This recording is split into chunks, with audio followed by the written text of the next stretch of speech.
ससुराल वालों ने खाई सब्जी वाली बिरयानी।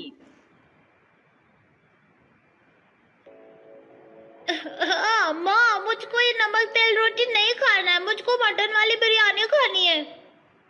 दीपांशु, अच्छे बच्चे जिद नहीं करते, चलो खा लो।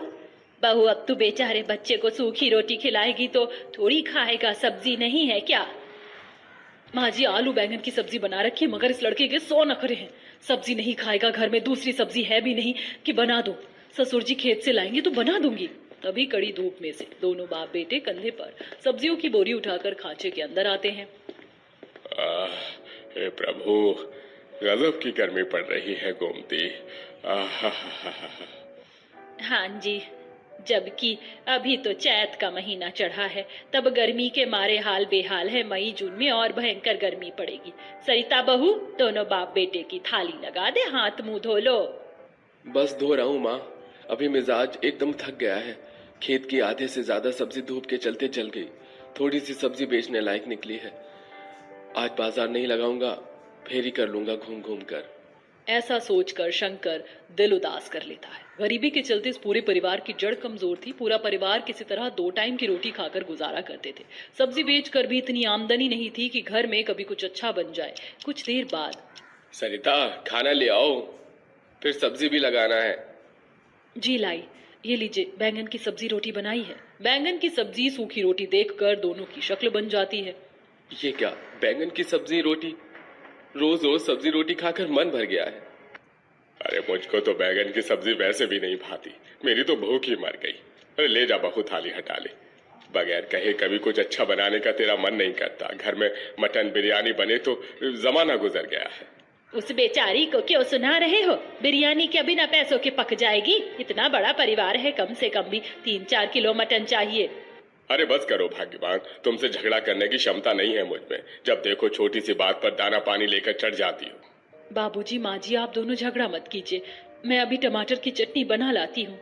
सरिता कुछ देर में टमाटर की चटनी बनाकर लाकर देती है। दोनों बाप बेटे सब्जी का ठेला लगाने लगते हैं, जिसमें छोटा बेटा पंकज मदद करता है। तभी सरिता की नजर आंगन के पेड़ पर पड़ती है, जिस पर कई सारे कटहल उगे थे। गोपाल जी, देखिए पेड़ पर कितने सारे कटहल लगे हैं। इसे भी तोड़कर रेडी पर सजा लीजिए, बिक जाएगा, वरना डाली में लगे फल बन जाएगा। बाकी एक आधा कटहल घर के लिए भी रहने देना। अभी कटहल का सीजन है ना, इस टाइम के कटहल का कोफ्ता खाने में बड़ा स्वाद लगता है। हाँ, छोड़ दूंगा माँ। थोड़ी देर में दोनों बाप बेटे सब्जी बेचने निकल जाते हैं। तभी शाम को मोहल्ले में ठेला सजाई धजाई मटन बिरयानी बेचने वाला आता है। लो भैया, दीदी, चाचा, चाची, अंकल, आंटी और बच्चे, आ गया आपके मोहल्ले में मुरादाबादी मटन बिरयानी वाला। 200 की हाफ प्लेट, 400 की फुल मटन बिरयानी खाओ, आ जाओ आ जाओ। बिरयानी वाले के आवाज लगाते दोनों भाई बहन दरवाजे पर आकर खड़े हो जाते हैं। तभी पड़ोसन कादम्बरी अपने पोते को प्रिंस को लेकर आती है। अरे ओ बिरयानी वाले भैया, मेरे पोते के लिए हाफ प्लेट बिरयानी लगा दो। नहीं, मैं हाफ प्लेट नहीं, फुल प्लेट बिरयानी खाऊंगा। अच्छा, रो मत मेरे लाडले पोते, खा ले फुल प्लेट बिरयानी। मुझको तो मटन बिरयानी देखने में बहुत लजीज लग रही है, काश हम भी खा पाते दीपांशु भैया। चल निशा, चलकर माँ से पैसे मांग कर लाते हैं। दोनों उम्मीद लगाकर सरिता के पास आते हैं, जहाँ ननद पूनम। भाभी, आज आपने इतना कम आटा दिया है, गूंथने को रोटी कम पड़ जाएगी।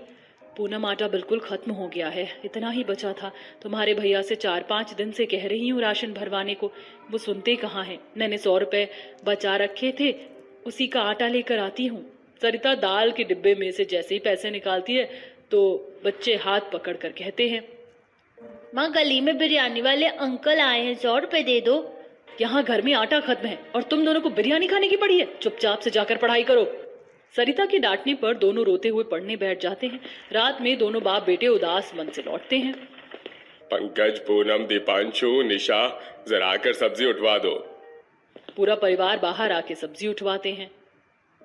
बस पूछ मत बेटा, इन दरोगा से गरीब रेडी पटरी वालों का कमाना खाना नहीं देखा जाता। बाजार से हमारा ठेला हटवाकर वो जगह मोमोज वाले को दे दी। ये सुनकर गरीब परिवार वाले चिंता में पड़ जाते हैं। हे भगवान, इस सब्जी के कारोबार से तो घर की रोजी रोटी चल रही थी, अब तो नमक रोटी पर भी मुहाल हो जाएगा। ये बोलते हुए गोमती की आंखों में आंसू झलक पड़ता है। तभी गोपाल दबदबाई आंखों से दिलासा देता है। अरे माँ, तुम रोती किस लिए हो? मैं बाबूजी फेरी मार कर भी सब्जी बेचेंगे तो दिन के 100-200 तो कमा ही लेंगे। इसी तरह गरीबी में गरीब ससुराल वाले का संघर्ष जारी था। गुजरते समय के साथ घर का गुजारा चला पाना भी कठिन हो जाता है। फिर एक रात, अरे बहू, ये तूने थाली में कब की रोटी परोसी है? देख, एकदम अकड़ गई है, दांतों से चबाई भी नहीं जा रही है।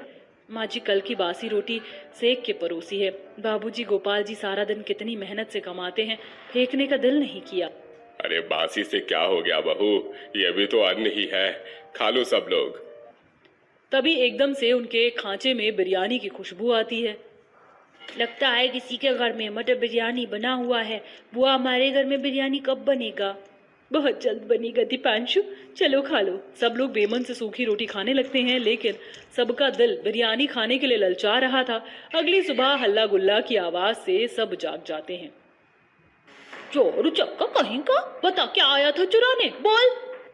दादी दादी, मैं कुछ भी चुराने नहीं आया था, झूठ मुझको, झूठ। ये तो दीपांशु की आवाज है। सरता, दीपांशु कहाँ है?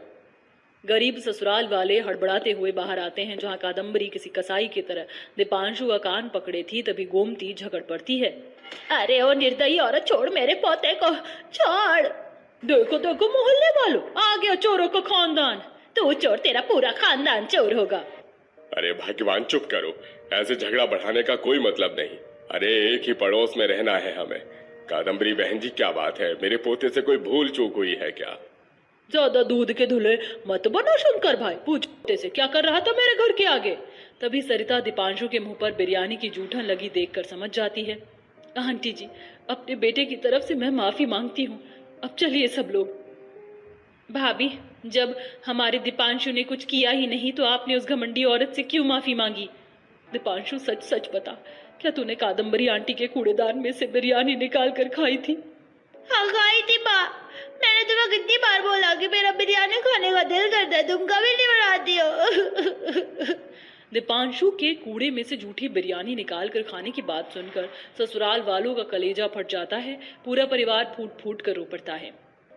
हे भगवान, ये तू कैसे दिन दिखा रहा है? मेरा बच्चा बिरयानी खाने के लिए तरस रहा है, पर मैं पिता होकर भी उसकी इच्छा को पूरी नहीं कर पा रहा। तभी एकदम से सरिता का ध्यान लाइन से रखे सब्जियों की पन्नी पर जाता है, जिससे उसे जुगाड़ आता है। तो इसको बिरयानी खानी है ना, तो आज घर में बिरयानी बनेगी। मगर बहू, अभी तो हमारे हाथ में पैसा कौड़ी भी नहीं, चिकन मटन कहाँ से खरीद कर खाएंगे? माँ जी, सब आप मुझ पर छोड़ दीजिए। सरिता अपनी नंद पूनम के साथ कटहल और पन्नी में से बाकी सब्जी छांट कर रसोई में लाती और बिरयानी बनाने में लग जाती है। ननद जी, तुम इन सब्जियों को बारीक बारीक काट दो, तब तक मैं कटहल छील कर काट लेती हूँ। माना कि हमारे पास मटन बिरयानी खाने के पैसे नहीं है, लेकिन सब्जी तो हमारे घर की है, सब्जी बिरयानी तो बना सकते हैं। भाभी, ये जुगाड़ हमको पहले क्यों नहीं सूझा? सरिता शिद्दत से सब्जी बिरयानी बनाती है। बिरयानी का चावल तो भिगो दिया, तब तक सब्जी अच्छे से भून लेती हूँ। पूनम, तुम जरा ये खड़े मसाले सिलबट्टे पर पीस दो। जी भाभी। थोड़ी देर में सब्जी बिरयानी की स्वादिष्ट खुशबू पूरे घर में फैल जाती है। इधर पूरा परिवार मन में दिलासा लगाए हुए बिरयानी का इंतजार कर रहे थे कि कुछ देर बाद गर्मा गर्म सब्जी बिरयानी पेश है, लीजिए सब लोग खाइए। वाह भाई वाह, कितनी बढ़िया सब्जी बिरयानी की खुशबू आ रही है। मेरा तो मन प्रसन्न हो गया, आज तो पेट भर कर खाऊंगा। जैसे ही गरीब ससुराल वाले एक और सब्जी बिरयानी खाते हैं तो उनकी आंखों में खुशी के आंसू निकल पड़ते हैं।